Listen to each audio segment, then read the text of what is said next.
Hello friends, welcome to software engineering channel. क्या हाल चाल है आप लोगों का। सॉफ्टवेयर डेवलपमेंट लाइफ साइकिल का जो टॉपिक हमने पढ़ा था वो टॉपिक 1.4 था और अब हम उसी की आगे एक्सटेंशन टॉपिक 1.4.2 में आ गए और जहां पे हम मॉडल्स को पढ़ेंगे। तो अगर सादा लफ्ज़ों में बताऊं कि मॉडल क्या है, तो आपने एसडीएलसी को पढ़ते हुए, सॉफ्टवेयर डेवलपमेंट लाइफ साइकिल को पढ़ते हुए ना डिफरेंट स्टेजेस पढ़ी, डिफरेंट पॉइंट्स पढ़े। टोटल मिला के वो 10 से 11 पॉइंट थे। अब वो तो सारे के सारे ओवरऑल पॉइंट्स हैं जिनके थ्रू एक सॉफ्टवेयर बनता है। लोगों ने क्या किया कि उन पॉइंट्स में से कोई 5-6 पॉइंट्स को उठा के उनको अपने तरीके से ऑर्गेनाइज कर लिया, तरतीब दे लिया और उनको फॉलो करके सॉफ्टवेयर बनाना शुरू कर दिए। फिर कोई दूसरी टीम आई, उसने उन्हीं पॉइंट्स में से कुछ 6-7 पॉइंट्स उठाए और उनको अपने स्टाइल में ऑर्गेनाइज कर लिया और उसके तरीके से सॉफ्टवेयर बनाना शुरू कर दिए। और जब उन्होंने देखा कि हम जब इन model software development life cycle के इन पॉइंट्स में से कुछ इंपॉर्टेंट 5-6 पॉइंट उठाते हैं और उनको अपने तरकीब दे के अपने तरीके से उनको जो है हम सेट कर लेते हैं और ऑर्गेनाइज कर लेते हैं और उसके बाद जब हम उनको फॉलो करके सॉफ्टवेयर बनाते हैं तो हमें बेहतर रिजल्ट मिलते हैं। तो उन्होंने उस अरेंजमेंट को एक मॉडल का नाम दे दिया कि सॉफ्टवेयर डेवलपमेंट के लिए पॉइंट्स को इस स्टाइल में अरेंज करोगे तो ये एक मॉडल हो जाएगा, ये दूसरा मॉडल हो जाएगा। और इससे आपको ये भी बता दिया कि किस किस्म के सॉफ्टवेयर इनसे ज़्यादा बेहतर तरीके से बन सकते हैं, किस में क्या खामियां हैं और किसके क्या फ़ायदे हैं। तो आज हम उसी चीज़ को देखने वाले हैं। तो थोड़ा सा इसको अगर ऑफिशियल वे में पढ़ें कि सॉफ्टवेयर डेवलपमेंट मॉडल क्या होते हैं, तो software development model refer to the fundamental activities use in software development, यानी कि जो बुनियादी एक्टिविटीज़ यूज़ हो रही होती हैं सॉफ्टवेयर बनाते हुए, उन सबको ये शो कर रहे होते हैं। ठीक हो गया। और ये एक आपको structured framework for managing the software development project, यानी कि जैसे मैंने आपको बताया कि उन्हीं पॉइंट्स को उठाकर एक स्पेशल स्ट्रक्चर के अंदर डाल देना, एक सांचे में, एक फ्रेमवर्क में डाल देना और उनको इस तरीके से डिज़ाइन कर देना कि अब इनके थ्रू जब आप सॉफ्टवेयर बनाओगे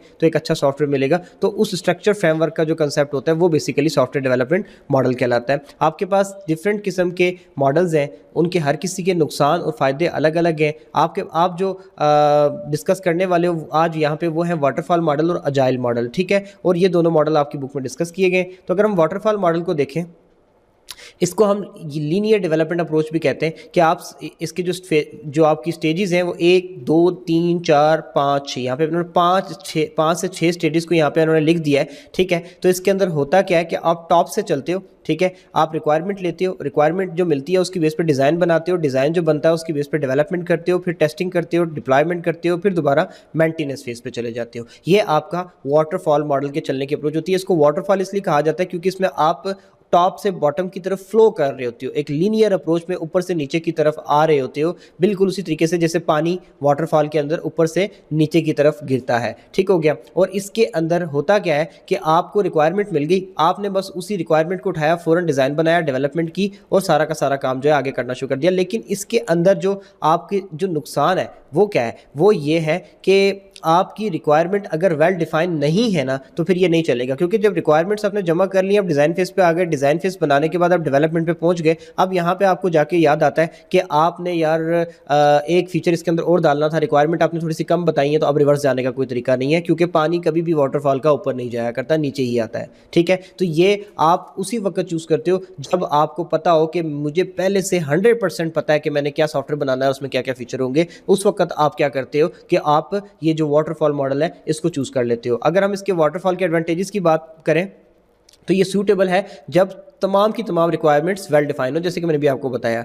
इजी टू अंडरस्टैंड और इंप्लीमेंट है, सिंपल सा है, बस टॉप से बॉटम की तरफ एक एक स्टेप करते चले जाओ, 5 से 6 स्टेप जो बता दिए गए, दैट्स इट। और इसके अंदर जो आपकी रिलीज डेट है और जो फाइनल कॉस्ट है वो पहले से ही पता होती है, क्योंकि जाहिर सी बात है आपके सामने ये 5 से 6 स्टेप आ चुके हैं। अब आपको पता होता है, आप ये बताते हो जी रिक्वायरमेंट गैदरिंग में हम लगा देंगे 1 हफ्ता, अच्छा डिज़ाइन फेज के अंदर हम लगा देंगे 1 हफ्ता, तो 15 दिन यहाँ पर हो गए। फिर आप ये कह देते हो कि जनाब ये दोनों जो काम है ये पूरे के पूरे 1 हफ्ते में हो जाएंगे, तो आप ये कहते हो कि जनाब अली 3 दिन जो है 3 वीक्स आपके यहाँ तक हो चुके हैं। फिर उसके बाद आप ये दोनों काम जो है फिर 1 हफ्ते में कर लेते हो, 4 वीक। तो आपको पहले से ही पता होता है कि आप यहाँ से यहाँ तक पहुँचने के अंदर कितना टाइम लगाओगे, और जितना टाइम आप लगाते हो एस्टिमेट करते हो उससे आप 1-2 दिन भी ऊपर रख के क्लाइंट को बता दो, तो आप एक्जैक्टली डिलीवरी टाइम पे आप जो है सॉफ्टवेयर डिलीवर कर सकते हो और हर स्टेज पे कितना पैसे खर्च होने वाले आपको यहाँ पे क्लियरली वाजिया होता है। ठीक हो गया। अब इसके अंदर ये चीज़ है। और फिर उसके बाद टास्क लोगों को, आपकी जो टीम होती है इतनी बड़ी जो सॉफ्टवेयर बना रही थी, उसको टास्क देना बड़ा आसान होता है कि ये वाला स्टेज तुमने करना है, ये वाला स्टेज तुमने करना है, और हर चीज़ जो है यहाँ पे डॉक्यूमेंटेड होती है। पहले से सब कुछ लिखा हुआ होता है, तो डॉक्यूमेंटेड चीज़ों को पढ़ना बड़ा आसान होता है। अच्छा, फिर इसके डिसएडवांटेजेस भी हैं खुद, ठीक है ना। अब जैसे कि सबसे पहली बात ये कि बीच में जाके कुछ याद आता है कि आपने कुछ चेंजिंग करनी है, तो वो नहीं पॉसिबल।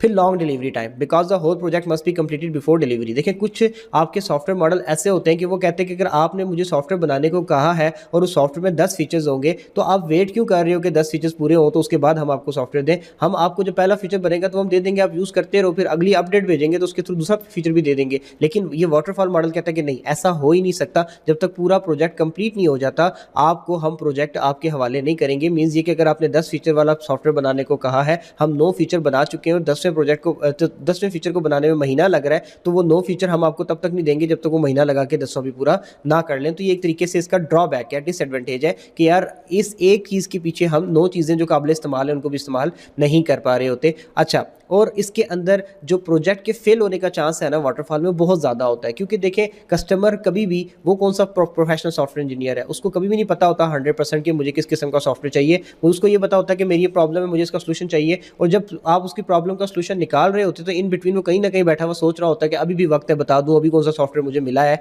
और वो कहीं ऐसी स्टेज पर जाके, जब आप शायद टेस्टिंग और मेंटेनेंस पे पहुंचे हुए होंगे, उस टाइम पर जाके वो अचानक से बोल दे कि यार मुझे तो इसके अंदर ये भी चाहिए वरना मैं रिसीव ही नहीं करूँगा। ठीक है, तो अगर वो रिसीव ही नहीं करेगा और आप वाटरफॉल अप्रोच में वापस ऊपर जा नहीं सकते, तो प्रोजेक्ट तो फेल ही फेल है ना।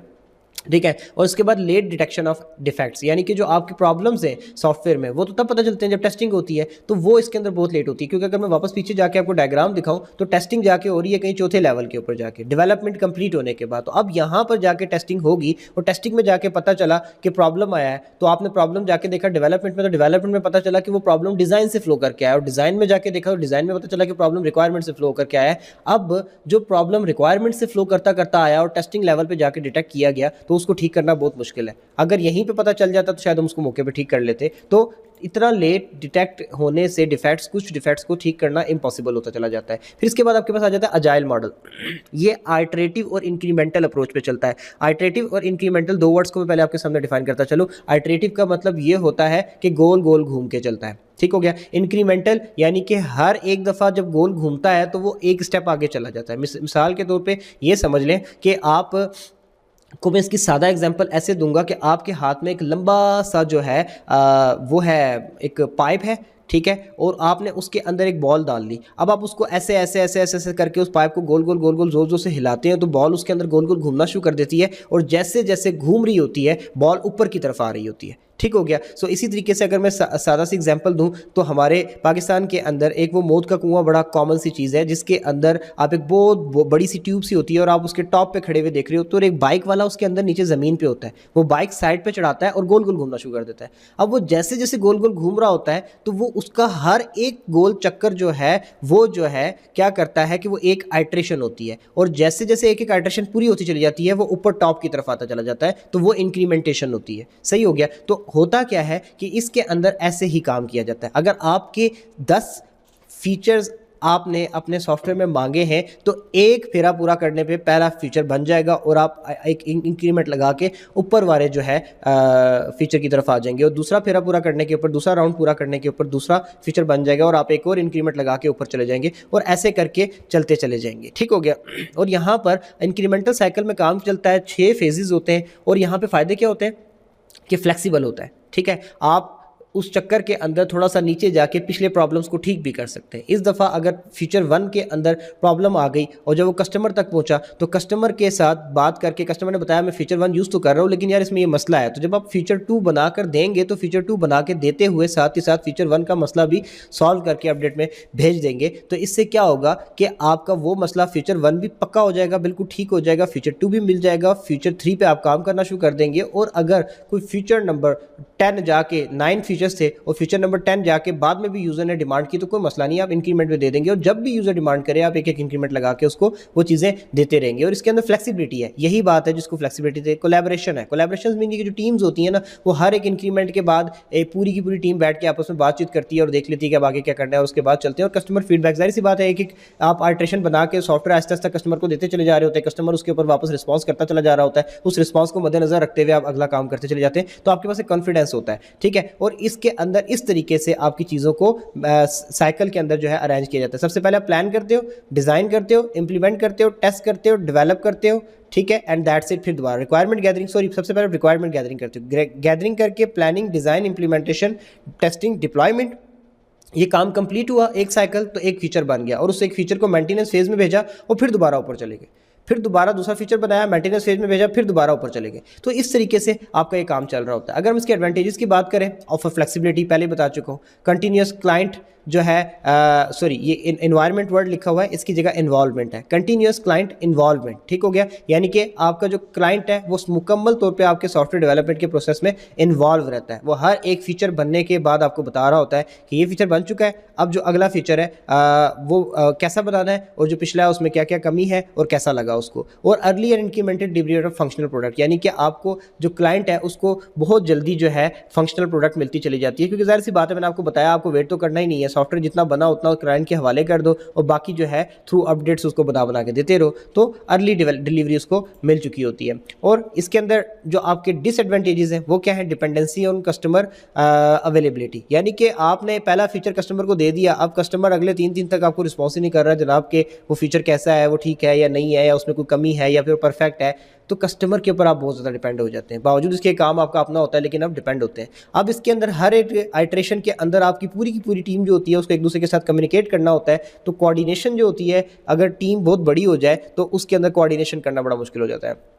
और डॉक्यूमेंटेशन, इसमें इंतहाई कम डॉक्यूमेंटेशन होती है। जाहिर सी बात है, हर एक आइट्रेशन के अंदर आप सारे के सारे फेजेस से दोबारा गुजर रहे होते हैं, तो हर एक आइट्रेशन के अंदर आपके लिए पॉसिबल नहीं होता कि हर एक आइट्रेशन की नई डिज़ाइन फाइल बनाए, तो इसलिए इसके अंदर डॉक्यूमेंटेशन को अवॉइड किया जाता है और बस बुनियादी सी डॉक्यूमेंटेशन दे दी जाती है, वो बड़ी लिमिटेड होती है। और ये लिमिटेड डॉक्यूमेंटेशन कभी कभार आगे जाकर आपके लिए प्रॉब्लम भी क्रिएट कर देती है जब आप मेंटेनेंस फेज पे जाते हैं, ठीक है। और not good for stable and well defined requirement, यानी कि अगर आप किसी बंदे की रिक्वायरमेंट चेंज नहीं हो रही और उसको ये भी नहीं पता कि अब आगे जाके इन फ्यूचर मैंने इसके अंदर और ज़्यादा ऑप्शंस डलवाने हैं, वो कह रहा है कि 10 फीचर है, 10 की बेस पे सॉफ्टवेयर चाहिए और मुझे हमेशा 10 वाला ही चाहिए होगा, कोई 11वीं नहीं आने वाली, 100% कन्फर्म है, तो फिर आप अजाइल के ऊपर जा क्यों रहे, आप उसकी फीडबैक के डिपेंड क्यों हो रहे हैं, आप वो वाला प्रॉब्लम अपने लिए खड़ा क्यों कर रहे हैं कि पूरी टीम के लिए कोलैबोरेशन करना मुश्किल हो जाए, और आप लिमिटेड डॉक्यूमेंट पर रिलाई क्यों कर रहे हैं। आपकी जब रिक्वायरमेंट स्टेबल है और आपको पता है कभी नहीं चेंज होने वाली, तो आप वाटरफॉल उठा के काम कर सकते हैं। तो इस तरीके से आपके ये सॉफ्टवेयर डेवलपमेंट मॉडल जो है काम कर रहे होते हैं। आई होप सो आपको समझ आ गए होंगे।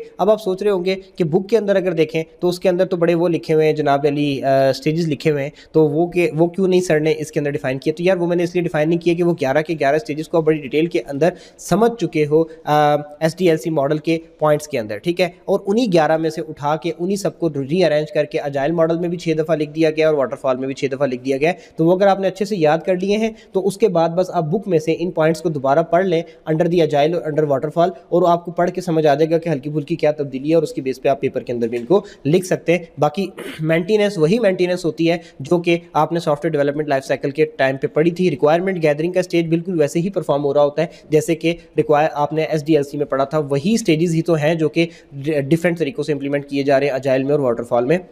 तो अगर वो समझ आ गए तो वही चीज़ें यहाँ पे भी आपकी लागू होती हैं। तो आई होप सो कि आपको लेक्चर पसंद आया होगा। अगर लेक्चर पसंद आया तो लाइक करके प्लीज़ चैनल को सब्सक्राइब कर लें, और हमारा जो व्हाट्सएप कम्युनिटी चैनल है जहाँ पे हम ये सारे लेक्चर्स और इसके बेसिस पे MCQs वगैरह भेज रहे होते हैं FSC के बच्चों की, ICS के बच्चों की तैयारी के लिए, आप प्लीज़ उसको भी जो है फॉलो कर लें। मैं देख रहा हूँ कि काफ़ी सारे बच्चे लेक्चर्स तो देख रहे हैं लेकिन उसको कम्युनिटी को फॉलो नहीं कर रहे व्हाट्सएप के ऊपर, तो आप फॉलो कर सकते हैं उसको। उसमें आपको कोई नंबर की प्राइवेसी वगैरह जो है डिस्टर्ब नहीं होती, आपके नंबर किसी को शो नहीं होते, तो आप ईजीली अपने व्हाट्सएप के थ्रू वो चैनल्स को फॉलो कर सकते हैं, उनको फॉलो करें। और कोशिश ये करें कि आपका जो ICS की जो भी प्रिपरेशन का सिस्टम हम लेके चल रहे हैं उसके साथ साथ लिंक रहें ताकि वक्त के साथ साथ आपकी तैयारी होती चली जाए। जो आपका चैप्टर नंबर 1 है ये इंतहाई लंबा है, इसके अंदर आपके नेटवर्क के चैप्टर, आपके सॉफ्टवेयर डेवलपमेंट के चैप्टर, आपके बुलियन अलजबरा के चैप्टर को मिला के, सारे चैप्टर्स को मिला के एक चैप्टर बना दिया गया है। मुझे नहीं समझ में आती ऐसा क्यों किया गया, आल दो के यहाँ पर डिफरेंट चैप्टर्स होने चाहिए थे छोटे छोटे, ताकि स्टूडेंट का इंटरेस्ट भी लूज़ ना हो। बट स्टिल जो भी है सो यही है और आपको इसकी तैयारी करनी है। इसको ऐसे आप अज्यूम कर सकते हो कि जो पहला चैप्टर था वो बुलियन अलजबरा का था, जो दूसरा चैप्टर है वो सॉफ्टवेयर डेवलपमेंट के हवाले से है, और जो तीसरा चैप्टर इससे आगे हमारा आएगा इसके खत्म होने के बाद वो नेटवर्क्स के हवाले से होगा कि टोपोलॉजीज वगैरह क्या होती हैं, और उसके बाद आगे हमारी क्लाउड कंप्यूटिंग के कंसेप्ट शुरू हो जाएंगे और इस तरीके की चीज़ें। तो द पॉइंट इज कि डिफरेंट चैप्टर्स की बेस पे भी अरेंज किया जा सकता था। आप इन चीज़ों को जस्ट बिकॉज कि एक ही चैप्टर में आप इन चीज़ों को इंटरलिंक मत समझिएगा। सॉफ्टवेयर डेवलपमेंट लाइफ साइकिल एक अलग चीज़ है, नेटवर्क टोपोलॉजी टोपोलॉजीज़ वगैरह जो कि आगे जाके हम पढ़ेंगे वो एक अलग दुनिया है। बस इन्होंने एक ही चैप्टर में इन चीज़ों को अरेंज कर दिया है, लेकिन चीज़ें अलग-अलग हैं। तो आगे आहिस्ता-आहिस्ता चीज़ें हमारी चेंज होती चली जाएँगी और मुझे उम्मीद है कि इस बुक में आगे जाके बहुत इंटरेस्टिंग चीज़ें भी आने वाली हैं। तो अगर आप प्रैक्टिकल की बेस पे काम करेंगे तो ये आपके लिए बहुत सपोर्टिव होंगी। लेकिन मैं आपको एक बात और बताता चलूँ कि अब ये जो आप लोगों की बुक है, ये इंतहाई कमाल की बुक है। अरेंजमेंट थोड़ी-सी मुझे इसके ऊपर हमेशा मैं क्वेश्चन उठाऊँगा कि चैप्टर नंबर 1 को इतना लंबा नहीं होना चाहिए था। लेकिन स्टिल इसकी अरेंजमेंट को छोड़ के अगर हम बात करें तो जो इसमें जो कंटेंट है, जो इसमें जो डाटा है, वो अगर आप सही से समझ लेते हैं तो आप यकीन करें कि यूनिवर्सिटी लेवल पे जाके आपके लिए बहुत बेनिफिशियल साबित हो सकता है। अब मैं इस लेक्चर को यहीं पे स्टॉप करता हूँ। दोबारा मिलेंगे नेक्स्ट लेक्चर में, तब तक के लिए अल्लाह हाफ़िज़।